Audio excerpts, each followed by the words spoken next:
আমি বলছি যে আমার সত্য ঘটনাগুলো আপনারা উঠাই ধরবেন, আমার বাড়িতে যাবেন, আমার এলাকায় যাবেন, মানুষকে জিজ্ঞেস করবেন, ভাড়াটিয়াদের জিজ্ঞেস করবেন, বাস্তবে দেখবেন যে কোথায় পাল্লার কীভাবে চলে, কত কি আপনি দেখবেন যে কোন গলির ভিতরে পাল্লার, মানে আমার বাড়িটা কোন গলির ভিতরে, মেন রোডে নাকি গলির ভিতরে, আমার বাড়িটা গলির ভিতরে। তারপরেও যদি কোনো কাস্টমার আসতো, ও ফোন দিয়ে আসে নাকি, ওরা যেতে গে বলো, ফোন দিয়ে যে আসবে তার কাজ করব। এই জন্য বিরক্ত হয়ে আমি বলতাম যে বন্ধ করো প্লিজ, বন্ধ করে আমাকে দাও, কিন্তু দেয় না। আচ্ছা, টনি যেহেতু কিডনি দিয়েছে আপনাকে, তার শারীরিক অবস্থা কেমন?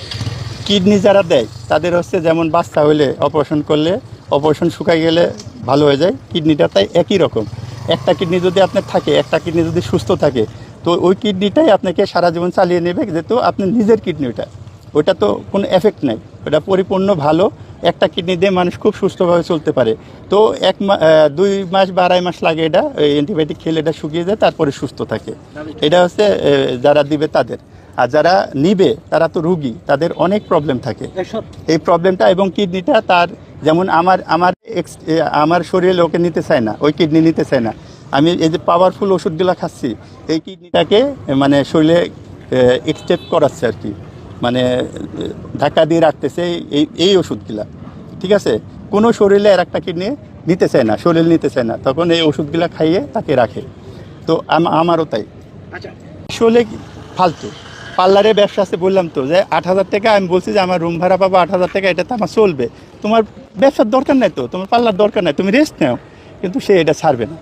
আমি বলছি অন্য ব্যবসার জায়গায় করো, ভালো মতো করো, তাও করবে না। সে রুম ছাড়বেও না, সে ব্যবসাও করবে না, রেস্ট নাও সেটাও করবে না, ভাড়াও দিতে দিন। ওই রকমই আমি বাড়ির থেকে বের করে দিছি, এটা আপনাদের কাছে রিপোর্ট দিচ্ছে না বা মিডিয়ার কাছে উনি ছাড়ছে না, একই ধরনের কথা, বানানো কথা।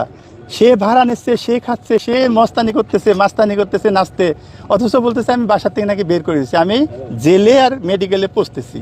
এই হচ্ছে কথা, মিথ্যা কথা, পরকীয়ার কথা, এগুলা মানে কত বড় যে বানোয়াট কথা বলতেছে, সব কিছুই তো বানোয়াট। তাহলে আপনার এই টাকাটার কথা বানোয়াট না হয়ে কেমনে হবে? এটা তো বানোয়াটি কথা। একই ধরনের যত মিথ্যা কথা বলে কেঁদে কুদে মানুষের কাছে অভিনয় করে এত জনপ্রিয়তা হয়েছে। আর আমি বলছি যে আমার সত্য ঘটনাগুলো আপনারা উঠাই ধরবেন, আমার বাড়িতে যাবেন, আমার এলাকায় যাবেন, মানুষকে জিজ্ঞেস করবেন, ভাড়াটিয়াদের জিজ্ঞেস করবেন, বাস্তবে